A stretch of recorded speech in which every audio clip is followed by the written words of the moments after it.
castelo forte é o nosso Deus. Bom, nós vamos começar então o estudo bíblico, né? Nessa noite. Nós vamos introduzir o tema da Trindade, que é uma das abordagens, né, do Catecismo Maior, e que nós trataremos, né, a partir dessa semana. Hoje nós vamos fazer só uma introdução geral, para que a gente possa mostrar nas Escrituras alguns aspectos que apontam para a existência de um único Deus que subsiste em três pessoas, Pai, Filho e Espírito Santo, né? Então, serão momentos muito instrutivos, eu penso, porque nós vamos trabalhar primeiro esse aspecto da Trindade e depois cada uma das pessoas, Pai, Filho e Espírito Santo, e de que maneira elas apontam, né, para essa existência de um único Deus que subsiste em três pessoas, ok? Então nós vamos orar, meus irmãos, para que a gente possa começar aqui o nosso estudo bíblico.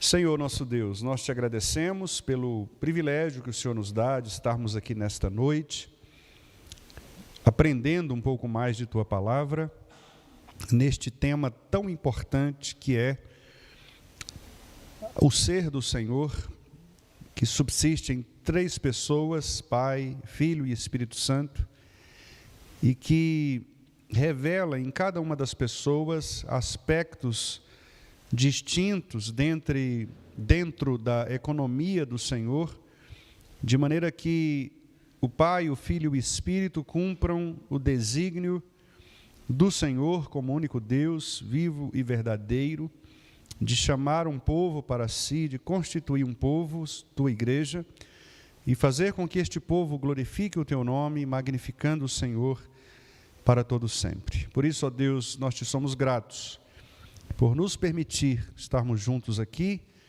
e estudarmos a tua palavra. Que o Senhor possa nos ajudar abrindo os nossos entendimentos, nosso coração, para que a gente possa verdadeiramente aplicar cada um dos textos que aqui vamos examinar e assim sermos edificados, instruídos pela Tua Palavra. Nós te pedimos esta bênção em nome de Jesus. Amém. Amém, meus irmãos. Então, meus irmãos, como eu disse, nós vamos trabalhar as perguntas 8, 9, 10 e 11. Estas 4 perguntas do Catecismo Maior, elas apontam para a existência de um único Deus, mas em três pessoas. A pergunta número 8, ela é a seguinte: há mais que um Deus? E a resposta que nós temos do Catecismo Maior é: há um só Deus, o Deus vivo e verdadeiro. Então esta é a primeira afirmação que nós temos, né? Há mais que um Deus? Não. Há um só Deus, o Deus vivo e verdadeiro. Então nós vamos começar examinando esses 3 textos que estão colocados aí. Por isso eu peço aos irmãos para abrirmos estes textos que vão afirmar, né, este compromisso, esta existência de um único Deus. Então o primeiro deles é Deuteronômio 6, versículo 4. Deuteronômio 6, versículo 4. Texto bastante conhecido nosso, é o texto que os judeus consideravam como o texto que revelava a existência ou o chamado do Senhor. No hebraico é a expressão Shema, que é a expressão ouve. Então eles recitavam, os judeus recitavam esse trecho sempre nas convocações em que eles se reuniam, porque eles entendiam que essa era a invocação e era o ato principal de invocação do único Deus para prestar aquele culto ao Senhor, né? Então vamos ler Deuteronômio 6, 4. Ouve, Israel, o Senhor nosso Deus é o único Senhor. Então o Senhor nosso Deus é o único Senhor. Vamos fazer aqui um paralelo. Esse texto não está indicado no catecismo, mas vamos lá no Novo Testamento, abrir no Evangelho de Marcos, capítulo 12, verso 29. Marcos 12, 29.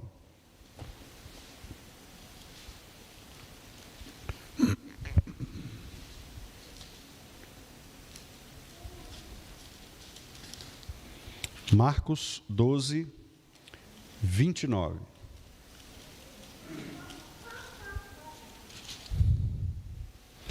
Aí nós temos, então, quando o próprio Jesus Cristo, ele é indagado, a respeito dos principais mandamentos, e ele, então, replica exatamente este mandamento, que é o Shema israelita, Então, vamos ler o 28 e o 29 juntos. Vamos lá. Chegando um dos escribas, tendo ouvido a discussão entre eles, vendo como Jesus lhes houvera respondido bem, perguntou-lhe: qual é o principal de todos os mandamentos? Respondeu Jesus: o principal é: ouve, ó Israel, o Senhor nosso Deus é o único Senhor. E é interessante, porque Jesus aqui, ele repete exatamente como está no texto de Deuteronômio 6:4.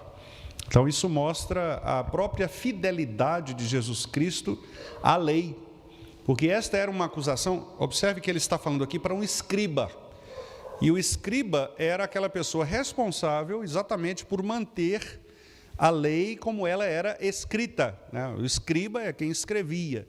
Então eram pessoas muito versadas, na maneira como o texto era guardado, era preservado, Então ele mantinha a documentação em dia.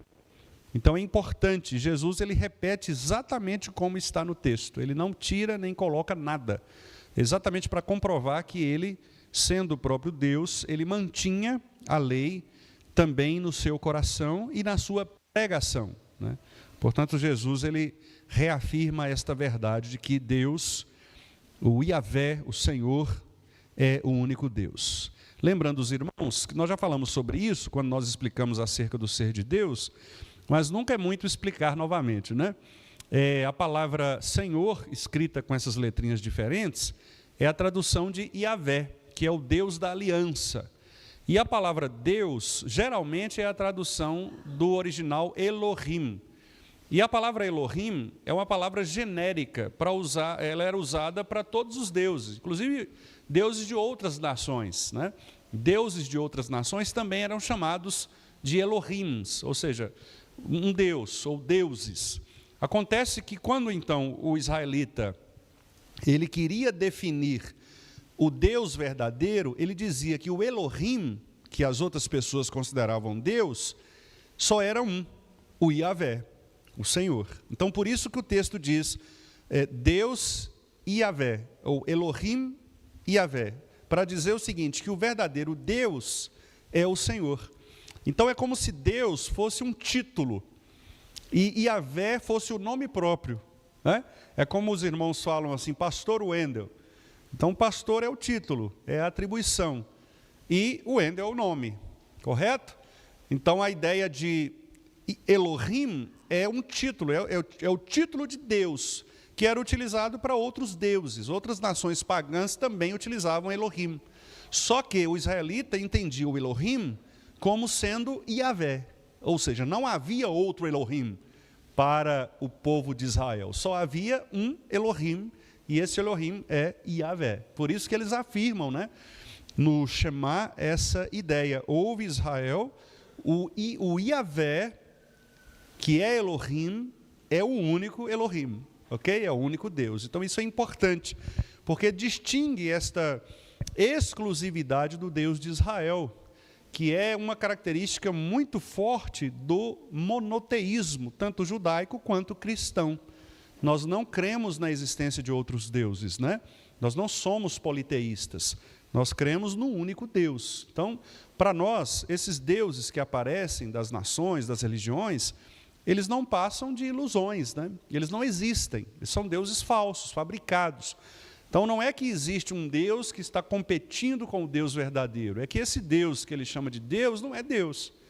Então, os deuses pagãos, na verdade, não são deuses. Aqueles deuses que o povo da Babilônia adorava, né, Marduk, Baal e tantos outros, na verdade, eram criações, eram invenções, eram projeções da mente, eram ilusões. Os deuses gregos, os deuses romanos, eram deuses inventados, eles não existiam enquanto ser, eles inventavam, né? Então criava lá uma história, um mito, fazia uma estátua, criava por trás de tudo aquilo uma história, uma narrativa, e as pessoas iam passando essas narrativas para frente, né?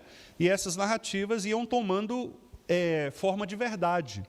Aliás, só fazendo um parênteses, né, o que nós chamamos de mitologia, a palavra mitos no grego, ela é narrativa.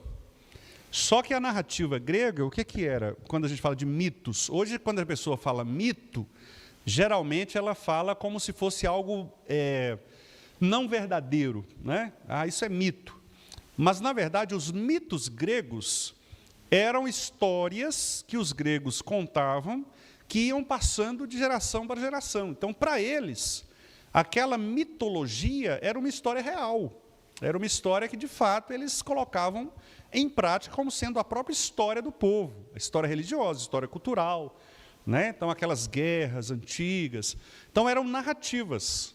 À medida que esses mitos, essas narrativas, elas iam sendo desconstruídas por causa da realidade, as pessoas começavam a investigar se aquilo realmente era verdadeiro ou não, alguns desses mitos foram se desfazendo. E as pessoas foram, então, percebendo que, na verdade, eram histórias, eram narrativas, né? Apenas histórias que eram contadas, passadas de pai para filho.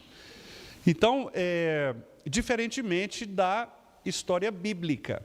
Por exemplo, a teologia liberal, ela afirma que Gênesis de 1 a 3, alguns vão até o capítulo 11, Gênesis de 1 a 11, incluindo Torre de Babel e outras histórias ali, alguns dizem que aquela parte inicial de Gênesis é mitologia.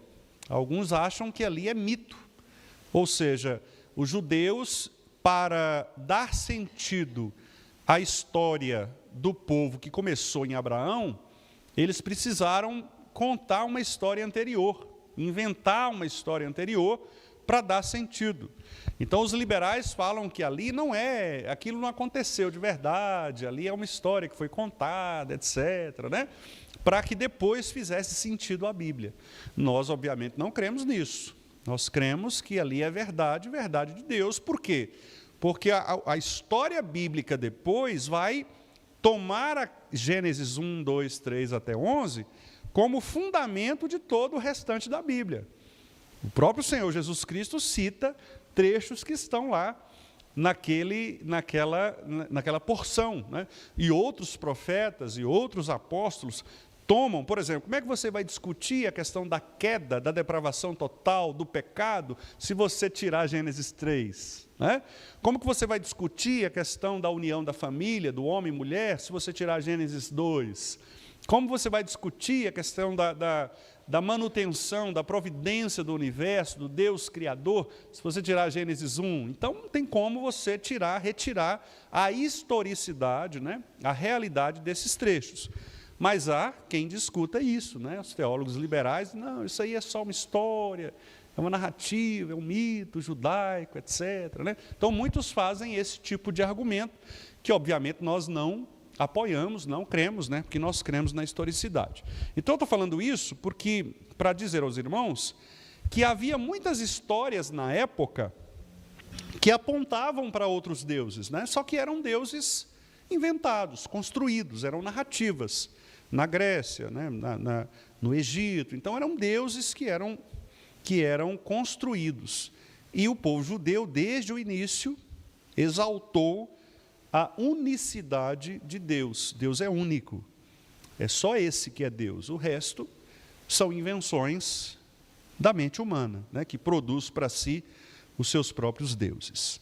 Vamos ver Jeremias 10, 10, o segundo texto que está indicado aí no Catecismo Maior. Jeremias 10, 10.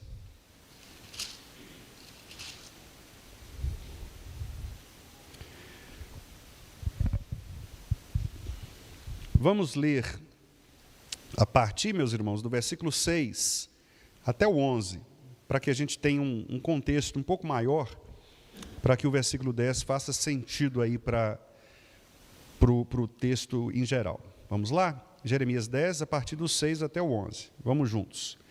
Ninguém há semelhante a ti, ó Senhor. Tu és grande e grande é o poder do teu nome. Quem te não temeria a ti, ó Rei das nações? Pois isto é a ti devido, porquanto entre todos os sábios das nações e em todo o seu reino, ninguém há semelhante a ti. Mas eles todos se tornaram estúpidos e loucos. Seu ensino é vão e morto, como um pedaço de madeira. Traz prata batida de Tarsis e ouro de Ufaz. Os ídolos são obra de artífice e de mãos de ourives. Azuis e púrpuras são as suas vestes. Todos eles são obra de homens hábeis. Mas o Senhor é verdadeiramente Deus. Ele é o Deus vivo e o Rei eterno. Do seu furor treme a terra, e as nações não podem suportar a sua indignação. Assim lhes direis: os deuses que não fizeram os céus e a terra desaparecerão da terra e de debaixo destes céus. Né? Então os irmãos estão vendo com muita clareza que o profeta faz exatamente o contraste entre o verdadeiro Deus, que é Yahvé, e os ídolos. Né? E a pergunta retórica do versículo 6, o que é uma pergunta retórica? É aquela que o profeta já pressupõe que a gente saiba a resposta, né, do versículo 7. Então, ele afirma: ninguém há semelhante a ti, ó Yahvé, porque o Yahvé é Elohim, Yahvé é o verdadeiro Deus, ele é que é grande, ele é que tem o poder em suas mãos. Então, qual outro Deus, qual outra nação poderia apresentar um Deus capaz de demonstrar todo o seu poder? Nenhuma outra nação, nenhum outro povo. Por quê? Versículos 8 e 9. Esses ídolos aí são resultado da estupidez e da loucura humana. Porque a estupidez e a loucura humana faz com que os homens produzam, criem para si os seus próprios deuses, que são pedaços de madeira, né? Prata batida de Tarsis, ouro, coisas boas, né? Ouro de Ufaz, prata de Tarsis. Mas, por melhor que seja o ourives, por melhor que seja o artífice, o artista, são falsos. O profeta até chega a dizer: eles são obra de homens hábeis. Então é coisa bonita. Não é uma arte mal feita. É uma arte bonita, uma arte bela. Como de fato a gente vê também hoje, né? A gente vê muitas esculturas, muitas estátuas, que são belíssimas mesmo. Algumas se tornam até peças caríssimas, né, de museus aí pelo mundo fora. Mas são falsas, né, do ponto de vista espiritual. Elas podem até ser verdadeiras do ponto de vista físico. Mas, versículo 10, mas só Yahvé é verdadeiramente Elohim. Então, só o Deus da aliança é o Deus Criador. O Deus Criador, que é o Deus vivo, que é o Rei eterno, que é o Deus todo-poderoso, que faz tremer a terra, as nações não podem suportar, né? Os outros não, os outros vão perecer. Versículo 11. Os falsos deuses, que, como eles não têm poder, eles não fizeram céus e terra, eles vão perecer. Quando os céus e terra perecerem, eles vão perecer também. Então, essas estatuazinhas que a gente vê de Buda por aí, né, essas estatuazinhas de santos, etc., eles vão quebrar como qualquer outro tipo de madeira ou qualquer outro tipo de pedra, né, por mais preciosas que sejam e por melhor que sejam os artífices que os tenham feito, eles vão perecer, porque são apenas pedaços de madeira, de ouro, de pedra, de prata, né? O nosso Deus não, ele é vivo, verdadeiro. Vamos lá, agora Novo Testamento, né? Primeira carta de Paulo aos Coríntios, capítulo 8, verso 4. 1 Coríntios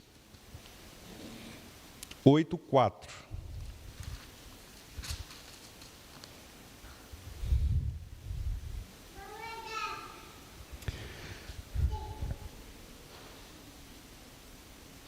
Esse texto de Paulo é muito rico, é um texto em que Paulo ensina como nós devemos nos comportar em relação à nossa vida cristã num mundo que é idólatra.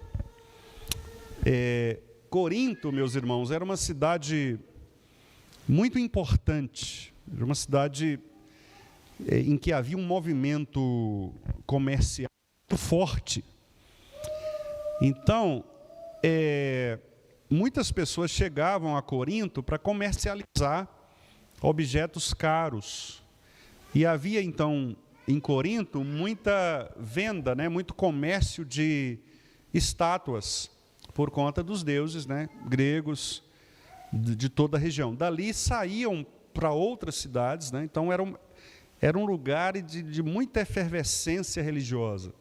E os crentes de Corinto, naturalmente, eles viviam nesse contexto. É mais ou menos, eu não sei se essa comparação é tão assim, mas é como, por exemplo, os nossos irmãos que moram em cidades muito religiosas, por exemplo, como na Bahia. Então, que você tem que lidar com festas religiosas, com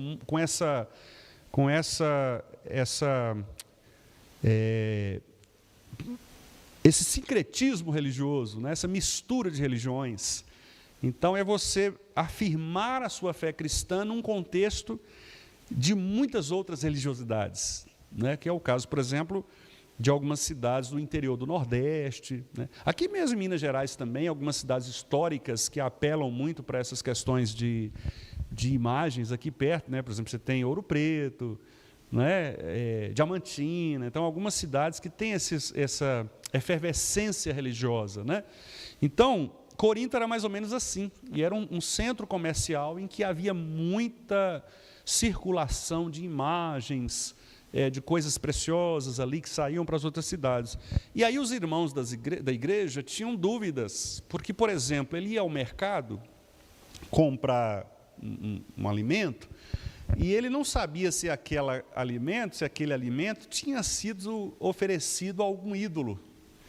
Então os crentes ficavam com o coração na mão. Como é que eu vou comprar esse alimento aqui? Vai que essa dona nessa banca ofereceu isso aqui para algum ídolo. E aí a pessoa ficava com medo de comprar aquele alimento, consumir aquele alimento e ter algum problema com Deus, questão da obediência, do testemunho. Então esse é um capítulo muito importante e que Paulo nos ensina sobre isso. Como que nós devemos nos comportar diante de situações, diante de alimentos, diante de coisas que pertencem ao mundo, mas que nós também, como cidadãos, acabamos tendo algum tipo de influência nisso. Então, você vai entrar num supermercado para comprar sua feira e você não sabe se aquele supermercado pertence a alguém que, sei lá, fez algum tipo de pacto com Satanás. Você não sabe se aquele produto ali que você está comprando tem alguma influência, você não sabe. Então, Paulo lida com essas coisas aqui nesse capítulo 8. É um capítulo complexo, difícil, como muitas coisas em Paulo, mas trata disso.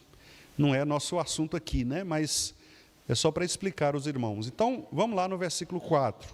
Vamos ler juntos. No tocante à comida sacrificada a ídolos, sabemos que o ídolo de si mesmo nada é no mundo e que não há senão um só Deus. Então aqui Paulo reafirma para os crentes de Corinto que o ídolo, na verdade, ele não existe. Então aquelas comidas que estavam lá no mercado e que supostamente eram oferecidas a ídolos, Paulo está tranquilizando o coração daqueles irmãos, dizendo o seguinte: olha, na verdade, não tem ídolo. O ídolo nada é. O ídolo não existe. Ele nada é no mundo. Ele é uma invenção. Então, não fique com medo, achando que tem alguém ali, tem algum algum mal, algum ídolo lá te perseguindo, porque isso não existe. Né? Então, Paulo quer tranquilizar os irmãos de Corinto, dizendo, o Deus é só um. O resto é só invenção da mente humana. Não existe. Né? Não há ídolos que vão se levantar contra nós. Né? O nosso inimigo, nós sabemos, é Satanás. Nossa própria carne, por causa do pecado, e o mundo com essas influências maléficas. Mas não há ídolos ali, não há deuses que estão, porventura, se levantando, né, contra a igreja, não. Então, fiquem tranquilos, sigam a vida no Senhor, vivam para o Senhor e não se sintam atribulados, né, porque não há outro Deus a não ser o Deus verdadeiro. Então, meus irmãos, esta é a afirmação que nós cristãos fazemos. Há mais que um Deus? Não. Há um só Deus, o Deus vivo e verdadeiro. Ok? Até aqui, alguma pergunta, alguma consideração que os irmãos queiram fazer nessa pergunta número 8? Senão, nós vamos passar para a pergunta 9, Caio, por favor. E nós vamos entrar na pergunta número 9, exatamente tratando, né, iniciando o tema da Trindade Santíssima, a existência do Pai, do Filho e do Espírito Santo. Vamos lá então, vamos ler juntos? Quantas pessoas há na divindade? Há 3 pessoas na divindade: o Filho e o Espírito Santo. Estas 3 pessoas são um só Deus, verdadeiro e eterno, da mesma substância, iguais em poder e glória, embora distintas pelas suas propriedades pessoais. Ok. Então, agora, a pergunta 9 entra diretamente no tema da Trindade Santíssima, né? Então, nós vimos que há um só Deus. Mas agora está sendo afirmado na Bíblia que esse Deus, ele subsiste em 3 pessoas: o Pai, o Filho e o Espírito Santo. Não são 3 deuses, é um Deus em 3 pessoas. É isso que está sendo afirmado. Então, nós não temos 3 deuses, nós temos um único Deus que opera, que subsiste em 3 pessoas: Pai, Filho e Espírito Santo. Estas 3 pessoas, diz o catecismo, são um só Deus. Um só Deus. Então não há 2, nem 3, um só. Da mesma substância, o que significa dizer que o mesmo poder que o Pai tem, o Filho tem, o Espírito Santo tem. Eles são essencialmente iguais em poder e glória. O Pai não é maior que o Filho, o Espírito não é maior que o Pai, o Filho não é maior que o Pai, nem que o Espírito. Os 3 são iguais em poder, os 3 são iguais em substância, tudo aquilo que o Pai tem, o Filho tem, o Espírito Santo tem. Embora distintas em suas propriedades pessoais. Agora, é aí que vem exatamente as questões, né, que trazem estas dúvidas da razão pela qual nós, muitas vezes, temos dificuldades de entender. A palavra trindade, meus irmãos, ela não aparece na Bíblia. A palavra trindade, ela é uma doutrina que foi estabelecida pelos estudiosos cristãos para exatamente representar esta ideia de que há um só Deus em 3 pessoas. Mas não há na Bíblia uma afirmação desta palavra. O que nós vemos na Bíblia são vários episódios, vários exemplos, várias ideias que mostram a atuação de 3 pessoas, né?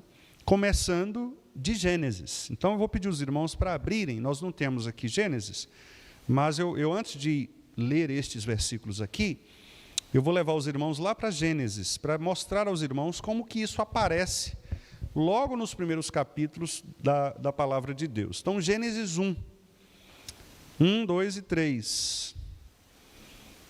Aqui nós vamos ver Pai, Filho e Espírito Santo sendo mostrados aqui, ou indicados aqui, né?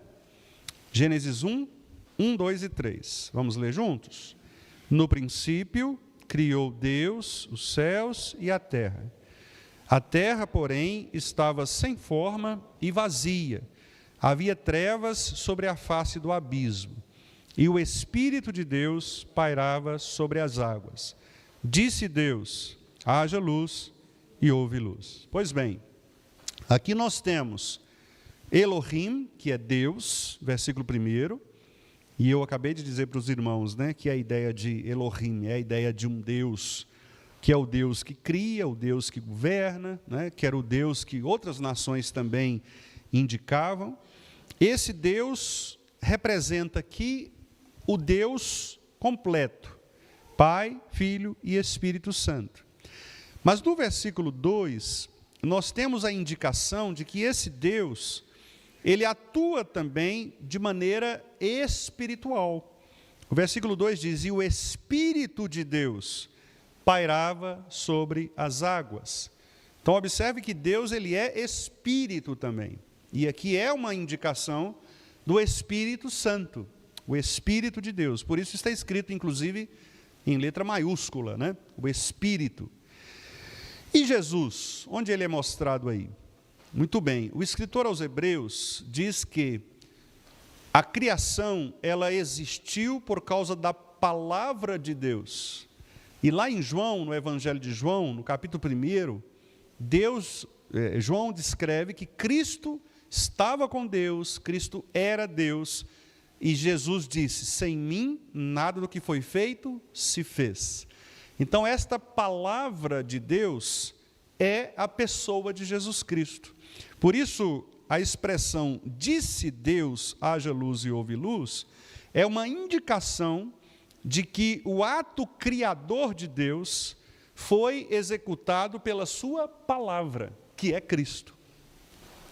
Cristo é a ação criadora do Pai. Sem Cristo, nada do que foi feito se fez. Então, quando Deus disse haja luz, ali é a expressão do poder de Deus em Cristo, criando todas as coisas. A segunda pessoa da Trindade. Isso a gente prova também com Hebreus capítulo 1, versículo 3, que diz que Cristo é a expressão exata do ser de Deus, sustentando todas as coisas como pela palavra do seu poder. Então, Cristo é a palavra criadora de Deus. Por isso, nós temos aqui, logo na criação, o indicativo de que há Deus Pai, Deus Espírito Santo e Deus Filho. E isso fica ainda mais evidente quando nós vamos lá na criação do homem, versículo 26. É o primeiro lugar em que nós temos aqui o plural sendo utilizado. Então, versículo 26, vamos ler? 26 e 27. Vamos lá. Também disse Deus: façamos o homem à nossa imagem, conforme a nossa semelhança. Tenha ele domínio sobre os peixes do mar, sobre as aves dos céus, sobre os animais domésticos, sobre toda a terra e sobre todos os répteis que rastejam pela terra. Criou Deus, pois, o homem à sua imagem, a imagem de Deus o criou, homem e mulher os criou. Está vendo? Então veja, Deus está sendo usado aqui como Elohim, e esse Deus, ele é Pai, Filho e Espírito Santo. Por isso, o verbo que aparece no versículo 26 é o verbo plural, façamos. Façamos é mais de um. Então, se é façamos, significa Pai, Filho e Espírito Santo. Porque a palavra Deus, ela é uma palavra plural. A palavra Elohim no hebraico, ela é uma palavra plural. Ela pode ser traduzida, inclusive, por deuses. Essa é uma curiosidade interessante, né? Então, por que ela é plural? Porque ela resume, nessa mesma palavra criadora, as três pessoas da Trindade. Pai, Filho e Espírito Santo. Deus Filho, Deus Pai e Deus Espírito Santo. Num só Deus, um só Senhor. Ainda em Gênesis, no capítulo 11,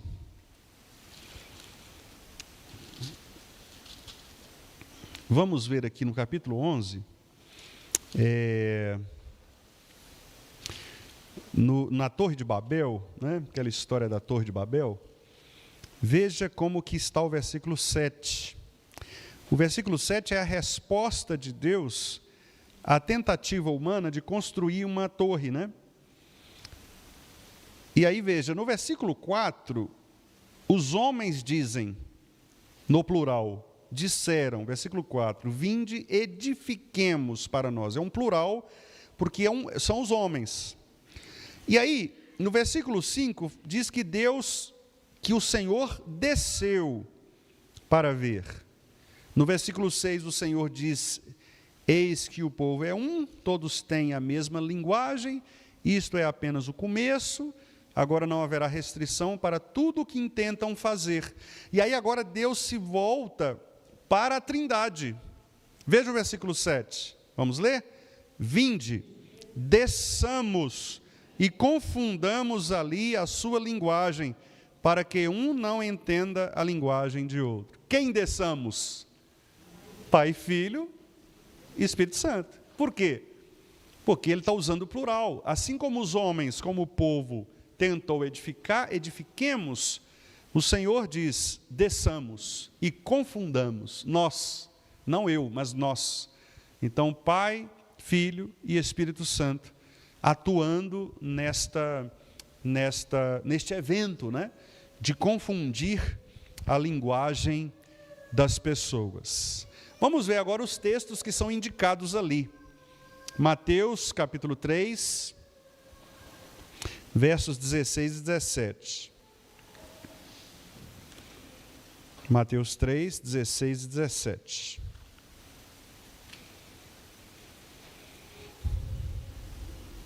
Aqui é o episódio do batismo de Jesus Cristo, em que nós temos Cristo sendo batizado, Cristo é batizado com o Espírito Santo, e ele ouve a voz de Deus, o Pai. Então, Pai, Filho e Espírito Santo envolvidos também neste episódio, né, do batismo de Jesus. Vamos ver? 3, 16 e 17. Batizado Jesus, saiu logo da água, e eis que se lhe abriram os céus, e viu o Espírito de Deus descendo como pomba, vindo sobre ele. E eis uma voz dos céus que dizia, este é o meu Filho amado, em quem me comprazo. Novamente nós temos aqui o Filho sendo batizado, Jesus, o Espírito de Deus descendo, que é o Espírito Santo, que também é o Espírito de Cristo, e a voz do Pai, Deus Pai, dizendo, este é o meu Filho, naquele em quem eu tenho prazer, aquele que me dá prazer, né? A palavra comprazo, aquele que me dá prazer, aquele em quem eu me satisfaço. Então, o Filho possui o Espírito que é do Pai, né? Então, novamente, nós temos aí um só Deus, subsistindo em 3 pessoas. Vamos ver Mateus 28, 19. Mateus 28, 19.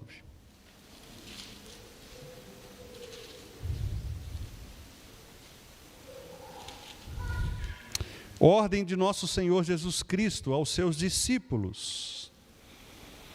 Vamos ver o 18 também, já que, né, para a gente ver todo o sentido aqui.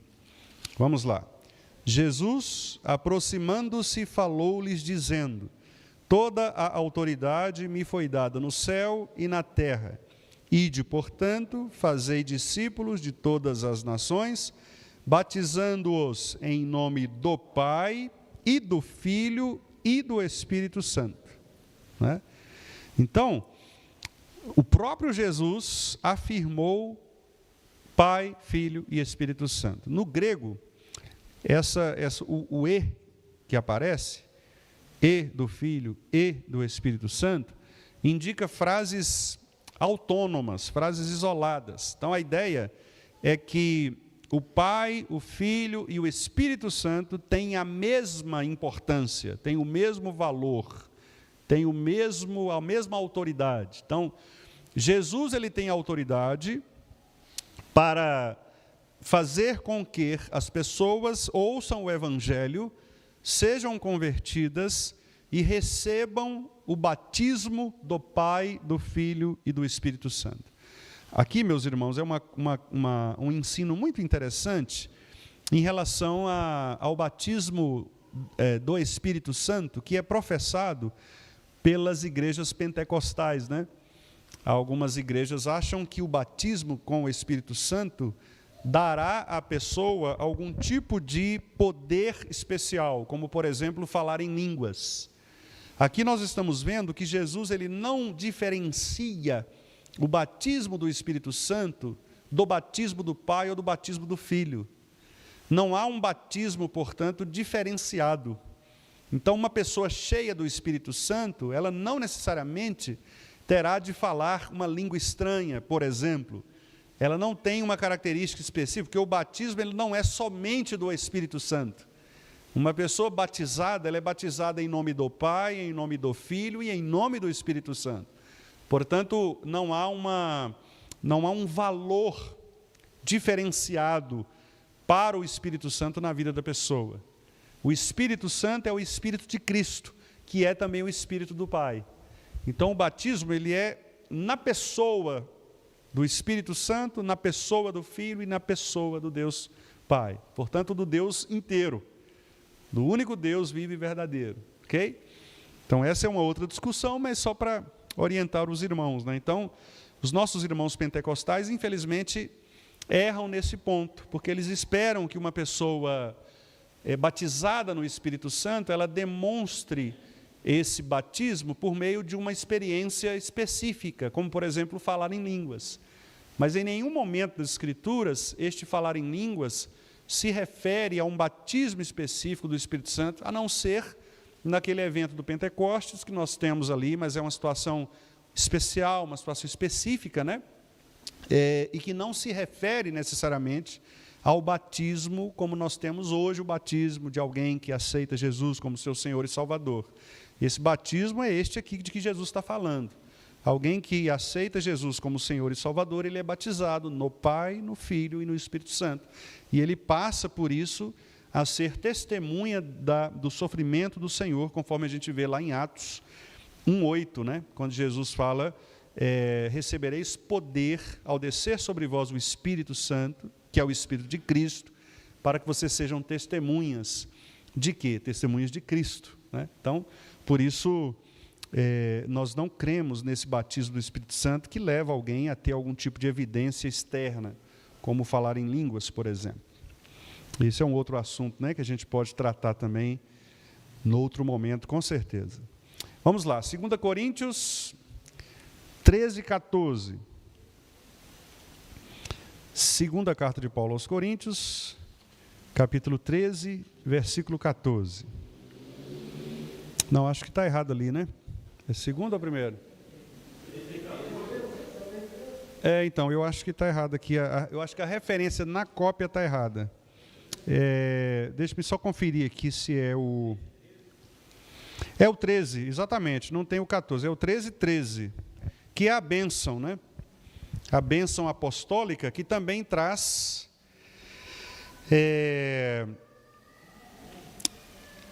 Cristo, Pai e Espírito.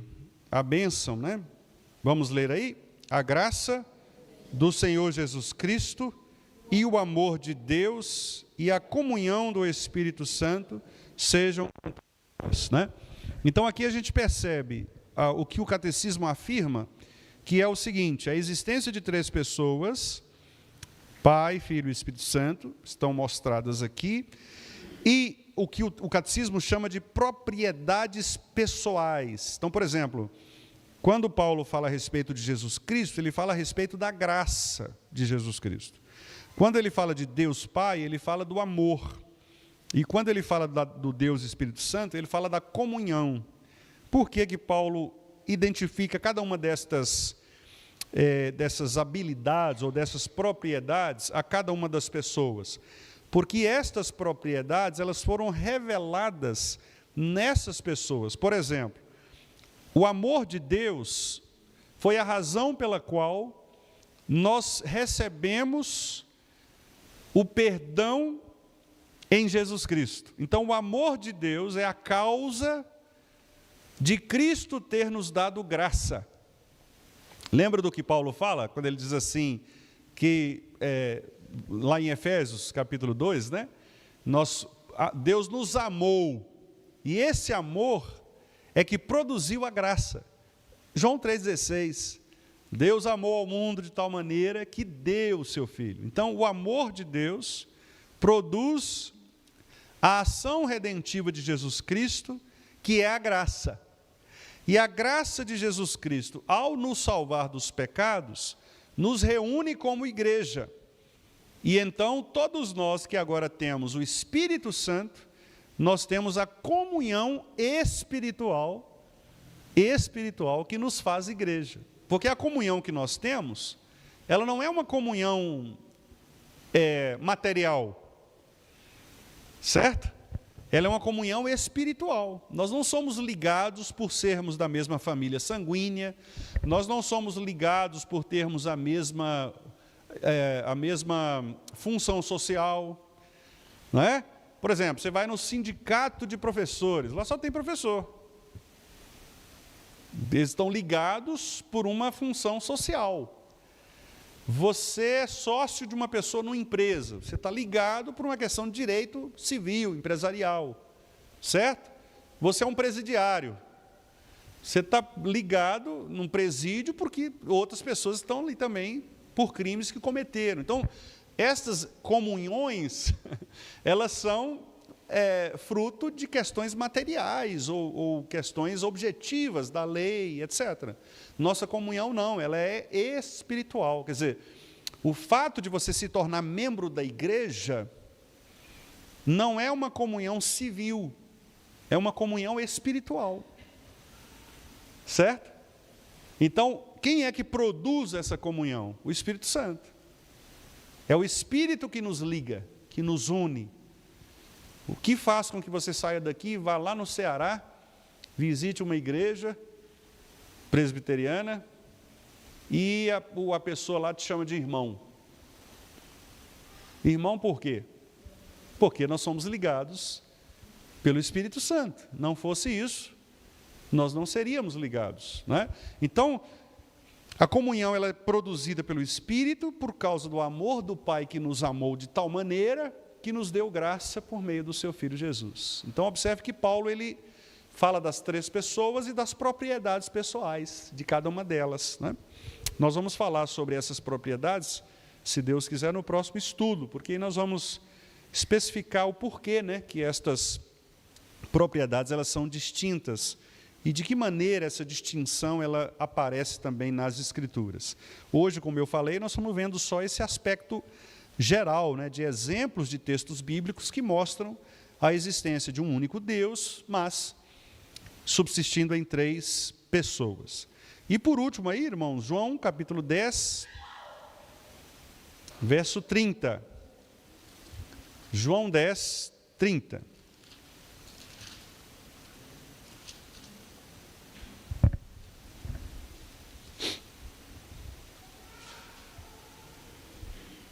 Um versículo pequenininho, né?